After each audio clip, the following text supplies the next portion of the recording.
कि सुख कहाँ है, सुख कैसे मिलेगा। मनुष्य का जीवन मनुष्य के बीच में ही रहता है। और भाइयों बहनों याद रखना, मनुष्य पशु पक्षियों से उतना दुखी नहीं है जितना मनुष्य मनुष्य से दुखी है। तुम अपने जीवन में झांक कर देखो, तुम किससे दुखी हो, कहाँ से दुखी हो, क्यों दुखी हो, क्यों उलझन में हो। तो तुम्हारे समीप के लोग, निकट के लोग, जो तुम्हारे खास लोग हैं, फैमिली के मेंबर, उसी में से कोई न कोई एक दो दुष्ट होंगे जो तुमको दुख देते रहे। और फैमिली में यदि कोई दुष्ट नहीं है तो तुमको दामाद दुष्ट मिल जाएगा, दूर से इंजेक्शन मारता रहे। कितने लोग दामाद के कारण भी बहुत परेशान हैं। दामाद जमाई जी, कमाई धेला भर नहीं, नाम जमाई जी। गुस्सा बहुत है, बुद्धि बिल्कुल नहीं। दांत पीसते हैं, गेहूं पीसना ही नहीं। गेहूं बोते भी नहीं, दांत दिन भर पीसते। क्रोध बहुत आता है, समझाने से समझते नहीं। सत्संग में जाते नहीं, अच्छी बात सुनते नहीं, उल्टा पलटा काम करते हैं। जितने लोग उनसे रिश्ते में जुड़े हैं वे सब घायल हैं। तुमको दुख देने वाला और है कौन? और जिनको जिनको तुम अपना मान लेते हो उन्हीं से तुमको ज्यादा पीड़ा मिलती है। ये भी बड़ी मजे की बात है। जिनसे तुम दूर हो, जिनसे पहचान नहीं, जिनसे परिचय नहीं, उनसे कोई मतलब भी नहीं तुम्हारा। इसलिए कहते हैं रिश्ता जोड़ने से पहले समझ लीजिए फिर रिश्ता जोड़िए। क्योंकि किसी आदमी से जुड़ना आसान है पर उससे टूटना बहुत कठिन है। पोस्टर को दीवार में चिपकाना आसान है पर उखाड़ते समय पूरा फट जाएगा। तो इसलिए संभल कर चिपकाओ, जहाँ चिपकाना है फिर उखाड़ो मत, और उखाड़ना है तो वहाँ चिपकाओ मत। ये रिश्ते। तो कबीर से भी यही प्रश्न पूछा गया। आज सारे प्रश्न इसी पर केंद्रित होंगे कि सुख कहाँ है। और बड़ी मजे की बात है, कबीर साहब सिर्फ एक लाइन में बोलते हैं। जितने महान पुरुष होते हैं, चाहे कबीर साहब हों, चाहे स्वामी महावीर हों, चाहे गुरु नानक देव हों, चाहे कन्फ्यूशियस हों, जरथुस्त्र हों, गुरजीएफ हों, या जीसस हों, या कि बुद्ध हों, वो सब थोड़े में कहते हैं।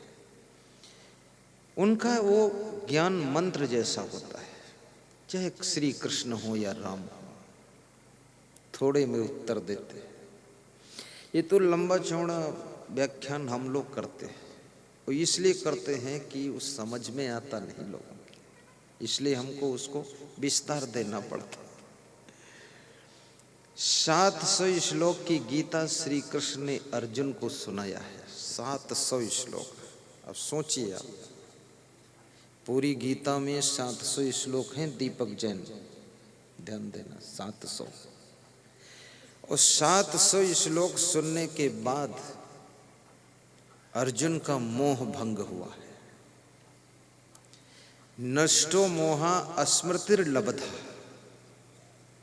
700 श्लोक सुनने के बाद मोह नष्ट हुआ है और उनकी अपनी आत्मा की चेतना की स्मृति को उपलब्ध हो गए कि मैं ज्ञान स्वरूप चेतन आत्मा हूँ, मैं शरीर नहीं हूँ। ये ज्ञान 700 श्लोक सुनने के बाद हुआ है। और जब उनका मोह नष्ट हुआ तब उन्होंने धनुष उठाया और रथ पर बैठ गए कि कौन है अपना कौन पराया, पूरा जगत है असली माया, जो कहो भगवान वो करने को तैयार हो गए। ये कौरव दल कोई और नहीं है, तुम्हारे दुर्गुणों का दल ही कौरव दल है, अभिमान ही दुर्योधन है। धृतराष्ट्र, आपकी जो धृष्ट बुद्धि है यही धृतराष्ट्र का काम कर रही है। ये धृतराष्ट्र का अंधा होना यानी विवेकहीन बुद्धि, जिसकी बुद्धि में विवेक नहीं तो समझो वो अंधा है। बहुत बड़ी बात है। श्री कृष्ण ही सदगुरु बन करके अर्जुन का नेतृत्व कर रहे हैं। सदगुरु कबीर साहिब कहते हैं, सदगुरु मिलें बहुत सुख लहिए, सदगुरु शब्द सुधारे। कहें कबीर ते सदा सुखी हैं, जे यह पद ही विचारे। ना हरि भजस न आदत छूटी, शब्द ही समुझ सुधारत नाही। आंधर भये हियो की फूटी, ना हरि भजस न आदत छूटी। कबीर साहब कहते हैं कि यदि तुमको कोई सदगुरु मिल जाए तो सदगुरु के मार्गदर्शन में यदि आपका जीवन प्रवाहित होने लग जाए तो बहुत सुख मिल सकता है। सदगुरु मिले बहुत सुख लगे। और सदगुरु कौन है? गुरु माने होता है अंधकार से प्रकाश की ओर ले जाने वाला। अब इसमें सद लग गया, यानी जो हमें सद्मार्ग पर चलाने की चाबी प्रदान कर दे वो सदगुरु होता है। और दुनिया में दो ही रास्ता है, सतमार्ग और कुमार्ग। चलने में स्वतंत्र हो, चाहे जिस रास्ते पर चलो। यहाँ नेकी बदी दो रास्ते हैं, जरा गौर से सुन लो। तुम्हें चलना है जिस मार्ग से, अपना रास्ता चुन लो। पर चलने से पहले सोच लो अंजाम क्या होगा।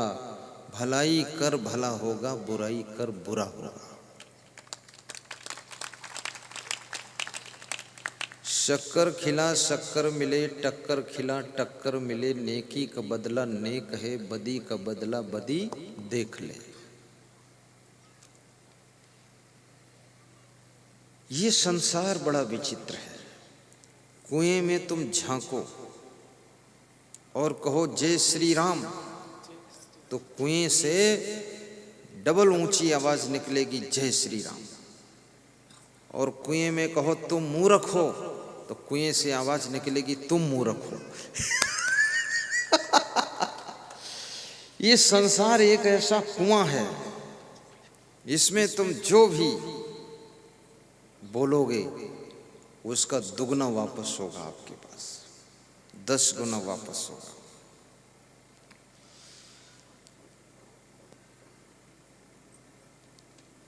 सदगुरु शब्द सुधारे। सदगुरु अपने ज्ञान के शब्दों के द्वारा हमारा सुधार करते हैं। और मनुष्य एक ऐसा प्राणी है जो बहुत जल्दी बिगड़ता है। इसका मन बड़ा चंचल है। और मनुष्य जब संभलता है तो देवी देवताओं को भी पीछे छोड़ देता है। और फिसलता है तो दानों से भी ज्यादा नीचे चला जाता है। फिसलने की भी इसकी सीमाएं टूट जाती हैं और संभलने की भी सीमा कोई तोड़ देता है। जब ये मनुष्य संभलता है तो राम और कृष्ण और कबीर और स्वामी महावीर भगवान बन जाता है। जब ये फिसलता है तो रावण, कंस और हिरण्याकश्यप बन जाता है। और मनुष्य जब जब संभला है तो केवल सत्संग के प्रभाव से संभला है। कोई आपसे पूछे कि सत्संग से क्या लाभ है, तो आप क्या बताओगे? सत्संग से 5 चीजों का लाभ होता है। ये 5 चीजें संसार में और कहीं नहीं मिलती, केवल सत्संग में मिलती। पत्रकार मंडल को भी हम धन्यवाद देते हैं। बैठो ना, थोड़ा और आनंद ले लो, 10 मिनट आओ, विराजो। बहुत अच्छे लगते हैं आप दोनों लोग, चश्मा लगाए, आनंद आता है। पत्रकारों से हमारा बहुत प्रेम है, क्योंकि पत्रकार जो होता है बहुत ही व्यथित आत्मा जो होती है वो पत्रकार बनती है। वो दुनिया का सब लफड़ा रगड़ा झगड़ा बेईमानी छल कपट सब देखकर जब उसके घाव हो जाता है तब कलम उठाकर लिखना शुरू करता है। और मैं भी दुनिया का उपद्रव देख करके फिर अपनी वाणी बोलना शुरू कर देता हूँ, तो उसका हमारा जोड़ा बन जाता है। हम वो दोनों एक ही काम में लगे हुए हैं।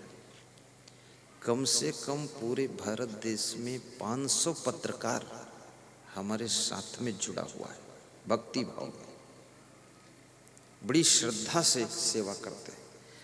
अब ये भी तो हमारे पत्रकार ही हैं। ये पवन दुबे भैया देखो मुस्कुराते, वो भी उनके सब साथी गण हैं। पूरा छा दो पेपर में, अब कल के लिए न्योता दे दो, आ जाएं सब लोग, पूरा भर दो, यहाँ जगह न बचे, तोड़ दो सीमाएं यहाँ की जगहों की, ऐसा कर दो, ये व्यवस्था फेल कर देना है, ये तुम्हारी ड्यूटी सबकी, ठीक ऐसा लिखो। तो सद्गुरु अपने ज्ञान के शब्दों के द्वारा हमारे स्वभाव को सुधारते हैं। और ये भी स्मरण रहे, आपको दुख देने वाला कभी कभी आपका स्वभाव ही रहता है। अपने स्वभाव के कारण भी तुम दुखी होते हो। तुमसे किसने कहा है कि संसार में इतना मोह करो? ये तो आपने खुद किया है ना। किसने कहा है संसार में इतना तुम अपने आप को टेंशन में डालो? कोई कहा है आपसे? कोई नहीं, खुद डाल रहे हो। किसने आपसे कहा इतना आफा काफा हाय हुल्ला में पड़ो? कोई नहीं बोला। तुम्हारा बेटा भी बोलता है माँ तू इतनी चिंता क्यों करती है? देखो बेटे की बात, बेटी कहती है अरे पिताजी तुम इतना टेंशन क्यों लेते हो? और बाप भी कहता है अरे बेटा तू फेल भी हो जाएगा तो भी चिंता मत कर, जमीन इतनी है कमा कर खा लेगा, लेकिन इतनी टेंशन। हर एक दूसरा व्यक्ति एक दूसरे को समझा रहा कि इतनी चिंता क्यों करते हो, इतनी टेंशन क्यों लेते हो, और फिर भी लोग जबरदस्ती टेंशन ले रहे हैं, तो कौन क्या करे? ये गलती अपनी है। टेंशन लेने से कोई काम बनता नहीं, बल्कि तुम्हारा स्वास्थ्य खराब होता है। जिस समय धृतराष्ट्र चिंता में डूबे हुए थे, टेंशन में पड़े हुए थे, तो महात्मा विदुर को याद करते हैं। विदुर उनके छोटे भाई हैं, विदुर विद्वान हैं, धृतराष्ट्र महाराजा है। विदुर आते हैं, कहते हैं राजन कैसे मुझको याद किया है? अरे विदुर, मैंने तुमको इसलिए याद किया है कि शायद मुझसे ज्यादा दुखी इस धरती पर कोई दूसरा होगा। मैं बहुत चिंता में जल रहा हूं। विदुर का मन बड़ा सोच में पड़ गया कि मेरे ज्येष्ठ भ्राता इतना चिंता में क्यों जल रहे हैं। ये तो राजा हैं, महाराजा हैं, मैं तो कुछ नहीं हूँ, झोपड़ी में रहता हूँ तो भी मस्ती है, आनंद है, और इनके पास इतना सब कुछ है, फिर भी 100 पुत्रों के बाप हैं, फिर भी ये हालत है। कोई अगर सोचता हो मैं पुत्र का बाप बन जाऊंगा तो मुझे शांति मिल जाएगी, शांति बनती नहीं मिलेगी। एक पुत्र भी अगर तुम्हारा ठीक है तो तुम्हें निश्चिंत कर सकता है, समझदार पुत्र हो।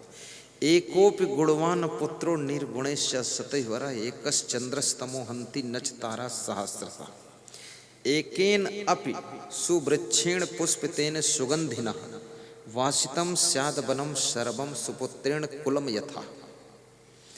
ये नीति शास्त्र के श्लोक हैं कि करोड़ों तारागण उदय होते हैं लेकिन धरती का अंधकार नहीं मिटता है। जब एक चंद्रमा उदय हो जाता है तो धरती पर शीतल प्रकाश फैल जाता, अंधकार दूर हो जाता है। ऐसे आपके कुल कुटुंब में एक भी सुंदर गुणवान पुत्र पैदा हो गया तो सबके दुख चिंता का अंधेरा मिटा देता है।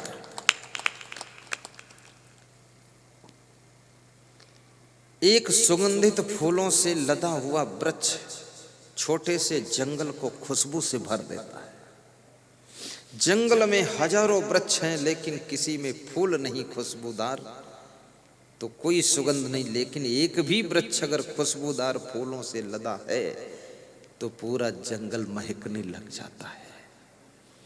आपके शहर टिमरनी में अगर 1, 2, 4, 10 भी लोग सत्संगी हैं गुरुदेव के प्रेमी हैं तो हजारों लोगों को सत्संग सुनवा देते हैं, प्रयास करते हैं, लोगों से चंदा लेते हैं, पैसा इकट्ठा करते हैं, मांगते हैं, खुद का भी पैसा लगाते हैं और दूसरों से भी सहयोग मांगते हैं। जिन्होंने कभी किसी के लिए मांगा नहीं था उन्होंने भी गुरुदेव के सत्संग के लिए मांग लिया है कि थोड़ा सहयोग दीजिए, क्योंकि ये 2 लाख 3 लाख का काम होता है, बड़ी व्यवस्थाएं लगती हैं, प्रचार प्रसार, पोस्टर, पंपलेट, होर्डिंग का खर्चा, अनाउंस गाड़ी का खर्चा, जनरेटर में तेल का खर्चा, पंडाल का खर्चा, माइक का खर्चा, वीडियो कैमरे का खर्चा, लाइट का खर्चा, भोजन भंडारे का खर्चा, प्रसाद वितरण का खर्चा, बैंड बाजा, शोभा यात्रा का खर्चा, खर्चा में खर्चा, फिर बहुत बड़ी चर्चा, फिर और खर्चा। तो लाओ भाई थोड़ा। अभी मैं जिस गांव से प्रवचन करके आया हूं उस गांव में एक फतेह सिंह राजपूत ठाकुर साहब थे, बड़ा शानदार आदमी।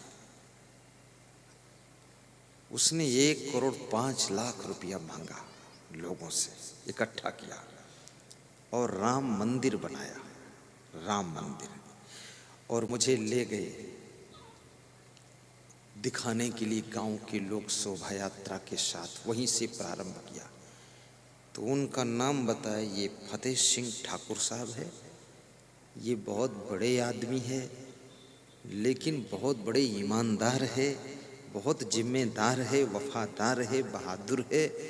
कभी कोई कुछ कभी मांगा ही नहीं था, लेकिन भगवान के मंदिर के लिए 1,05,00,000 मांग मांग कर ये मंदिर बना दिया है। इसमें 2-3 विवाह एक साथ हो सकते, इतने बड़े बड़े हॉल बनाया कि एक एक हॉल में 10-10 हजार लोग बैठ जाए। तो हमने कहा, फतेह सिंह आप बहुत महान व्यक्ति हैं। बोले, महान हम नहीं हैं, महान वो हैं जिन्होंने हमको दान दिया है, हम काहे के महान हैं। ये दान देने वाला भी महान होता है। और याद रखना, बड़े बड़े काम हमेशा सहयोग से ही होते हैं। भगवान कृष्ण को गोवर्धन पहाड़ उठाना था तो ग्वाल बालों ने भी अपने अपने डंडे की ताकत लगा दी थी, भगवान को भी सहयोग लेना पड़ा। भगवान राम को लंका पर विजय प्राप्त करना था, रीछ भालू बानरों की सेना और रीछ भालू बानर, नल नील अंगद सुग्रीव गौगवाक्ष जामवंत हनुमान जी, इनका सबका सहयोग लेकर के लंका पर विजय प्राप्त किया था।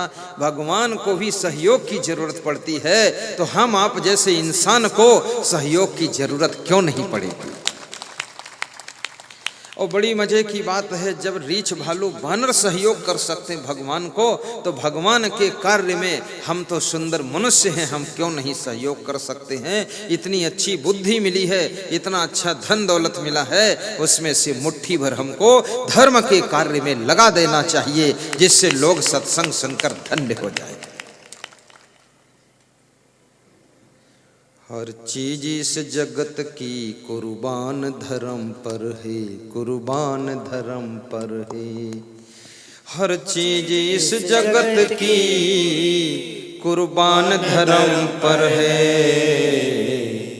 धन मकान संपदा जी जान धर्म पर है, जी जान धर्म पर है। धन मकान संपदा जी जान धर्म पर है, जी जान धर्म पर है। अवसर अगर मिला तो दिखलाएगा ये राघव। भगवान राम सुशील वैद्य से कह रहे हैं, अवसर अगर मिला तो दिखलाएगा ये राघव। अब भाई सहित स्वयं भी बलिदान धर्म पर है, बलिदान धर्म पर है। भाई सहित स्वयं भी बलिदान धर्म पर है, बलिदान धर्म पर है। कालों के घर बिके थे पुरखे हमारे जाकर। राजा हरिश्चंद्र ये भगवान श्री राम के पुरखे थे, पूर्वज। कालू डोम के घर बिक गए थे सत्य धर्म का पालन करने के लिए। उनकी याद दिलाया राम ने सुषेण वैद्य को। कालों के घर बिके थे पुरखे हमारे जाकर, रघुकुल किए जो संपदा संतान धर्म पर है, संतान धर्म पर है। रघुकुल किए जो संपदा संतान धर्म पर है, संतान धर्म। ये सुरेश लोहवंशी। रघुकुल किए जो संपदा संतान धर्म पर है, हर चीज इस जगत की कुर्बान धर्म पर है, कुर्बान धर्म पर है। पुत्र धर्म, पितृ धर्म, मातृ धर्म, भ्रातृ धर्म, ग्राम धर्म, देश धर्म, मानव धर्म, हमारे साथ कितने धर्म जुड़े, इतने सब रिश्ते हैं। लेकिन एक नारी के नाम के सामने जब उसका विवाह हो जाता है तब उसे धर्म पत्नी कहा जाता है, लेकिन किसी पति को आज तक धर्म पति नहीं कहा गया। इन्होंने इस शब्द के विशेषण को प्राप्त किया है। वास्तव में स्त्रियां पुरुषों की अपेक्षा धर्म पर बहुत अटल रहती है और इनके अंदर एक निष्ठ प्रेम की भावना रहती है। बहुत सी स्त्रियों का पति कम उम्र में मृत्यु को प्राप्त हो जाता है। उनसे बहुत लोग कहते हैं कि दूसरा विवाह कर लो, कहती नहीं, बस अपने पति का नाम लेकर जीवन पार कर लूंगी, अब जरूरत नहीं। यही धर्म पत्नी, और पति बीमार हो तो भी उसकी सेवा करती रहती है। धर्म पति भी बनो। ये अपने आप से प्रश्न पूछा करो कि पति का धर्म क्या है, पत्नी का धर्म क्या है। और यदि अपने अपने धर्म को लोग ख्याल कर लें, शिष्य का धर्म, गुरु का धर्म, शिक्षक का धर्म, डॉक्टर का धर्म, वैद्य का धर्म, दुकानदार का धर्म, ग्राहक का धर्म, अपना अपना धर्म, मिनिस्टर का धर्म, विधायक का धर्म, मुख्यमंत्री का धर्म, प्रधानमंत्री का धर्म, वोटर का धर्म, सपोर्टर का धर्म, सब अपने अपने धर्म को याद कर लें और धर्म का सही ढंग से पालन कर लें तो याद रखना भाइयों बहनों, इस धरती का सब दुख मिट सकता है और कलयुग में भी सतयुग आ सकता है।